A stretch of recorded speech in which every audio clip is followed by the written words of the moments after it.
Orang Islam setiap dosa itu pasti ingat salahnya, terus kemudian istighfar. Dan ketika satu kebaikan dibandingkan keburukan, itu kata semua ulama, karena sayyi'ah itu bernilai 1, kebaikan bernilai apa? 10. Itu masih surplus berapa? 9. Jadi itu cara berpikir Abul Hasan Asyadzili. Kenapa kamu harus berpikir positif tentang Tuhan? Sekali berpikir tentang negatif, itu bahaya betul. Misalnya begini, kamu berpikir tak rewangi jadi kiai, sujud, rukuk, ternyata aku tetap mlebu neraka. Gunane apa? Itu menurut saya kan nggak punya akal. Sujud itu satu kelaziman menghamba kepada Allah. Normalnya seorang hamba itu ya sujud. Kemudian gara-gara kamu ingin masuk surga, terus logika kamu dibalik. Gunanya apa saya sujud? Ternyata saya masuk neraka. Itu pertanyaan yang benar-benar bodoh dan itu menjadikan Allah benci. Logikanya dibalik begini. Ini saya ngomong serius karena ini bentuk kemenangan saya ini bentuk kemenangan saya. Saya berkali-kali ngomong di kota pelajar di Jogja karena banyak pengujinya juga. Bukan sekedar pendamping tapi penguji. Banyak yang profesor, bukan sekedar dokter, banyak yang profesor.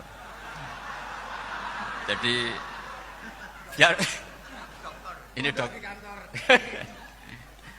Begini. Saya pernah ditanya sama seorang dosen, Gus, saya ini ngaji hadis banyak, tapi ada yang saya tidak paham, yaitu mangqala la ilaha illallah dakhalal jannah, ada kalimat wa in zana wa in saraka. Meskipun pernah zina, pernah maling. Ini kan seakan-akan mentoleransi perzinaan dan pemalingan.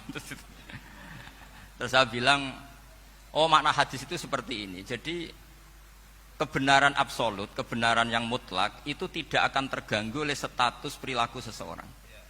Saya berkali-kali memberi contoh. Orang yang ditangkap KPK akan bilang 1 tambah 1 2. KPK-nya juga bilang 2. Rivalitas dalam politik, Pak Prabowo ya bilang 2, Pak Jokowi juga bilang 2. Orang yang zaniyah, yang lonte pun akan bilang 2. Muftinya juga bilang 2. Ketua MUI-nya juga bilang 2. Artinya gini, kebenaran yang absolut adalah kebenaran yang siapapun akan meyakini seperti itu. Seperti 1 ditambah 1 2. Kamu punya musuh bilang 2. Kalau ibu-ibu ini punya maru ya marunya bilang 2 tadi tambah mama. Enggak tahu saya terjemahnya apa tadi. Nah, kebenaran yang absolut itu kebenaran yang siapapun pasti mengakui. Dan uniknya begini, saya pernah ngaji acara himmah, acara pondok sarang di Demak. Kalau kamu bilang 1 ditambah 1 menjadi 2, untuk mengatakan 2 itu kamu butuh hadiah enggak? Mereka semua jawab enggak. Kita semua enggak saja mengatakan tembok itu putih. Kenapa? Karena memang putih. Kita mengatakan 1 tambah 1 2 karena memang kita tanpa presentasi dapat hadiah, dapat penghormatan.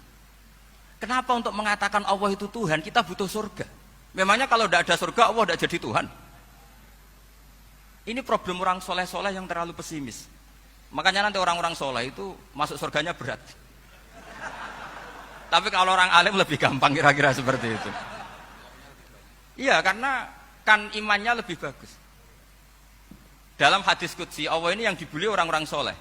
Laulam akhluk jannatan wala naron alam akun ahlan an uto'a. Dalam hadis qudsi itu. Kalau saja saya tidak menciptakan surga dan neraka, apa saya tidak jadi Tuhan yang perlu ditaati? Apa kalau kamu tidak saya kasih uang 1 juta terus bilang 1 tambah 1 11? Enggak kan? Tetap bilang berapa? 2. Kalau kebenaran absolut yang 1 tambah 1 kamu bilang 2 meskipun tanpa mendapat hadiah. Kenapa untuk bilang Allah Tuhan kamu butuh hadiah surga? Itu kan serai ikhlas belas. Makanya saya terus mengajarkan ikhlas. Ikhlas itu bisa dilatih dengan akal, dengan pikiran, bil ilmi lah. Harus dilatih. Nah di sini ini momen atau makna yang mestinya harus difahami wa inzana bahwa kalimat ini sah meskipun dilafatkan seorang yang pernah zina. Sama seperti 1 tambah 1 2 sah, diucapkan siapa saja sah. Dan siapapun akan mengucapkan itu secara ikhlas. Ini penting saya utarakan.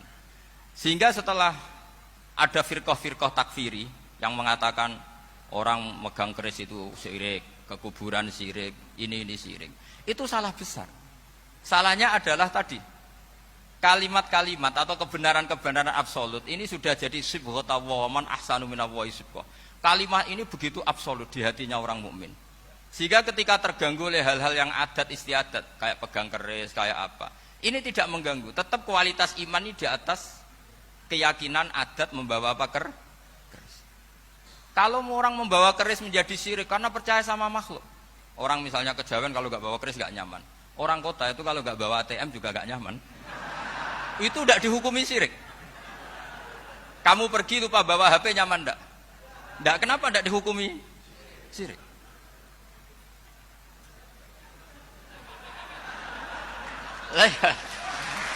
Jadi ini logika-logika. Jadi makanya ini Gus Reza boleh ngeritik saya. Saya itu berkali-kali bilang, saya termasuk ulama yang mau bikin gerakan cangkem elek.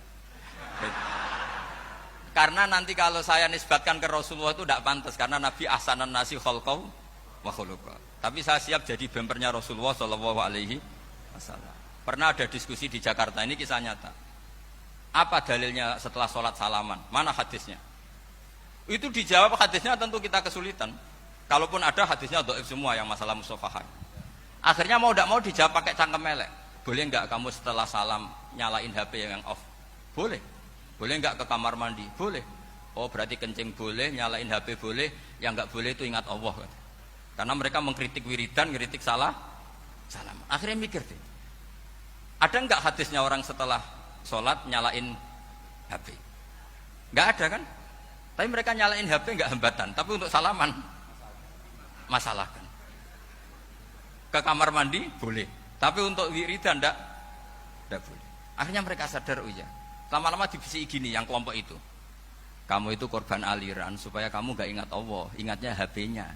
Sehingga orang wiridan kamu kritik, orang nyalain HP enggak kamu kritik. Itu kelompok itu adalah kelompok orang-orang yang supaya orang Islam itu lupa Tuhannya. Itu gerakan cangkem elek, tapi jadikan orang sadar. Jadi ini penting. Jadi kalau kamu tidak bisa bela agama dengan jalan yang lurus karena tidak bakat gitu, nggak apa-apa pakai cangkem elek tadi. Karena nggak mungkin gerakan ini dinisbatkan kepada Rasulullah Shallallahu Alaihi Wasallam.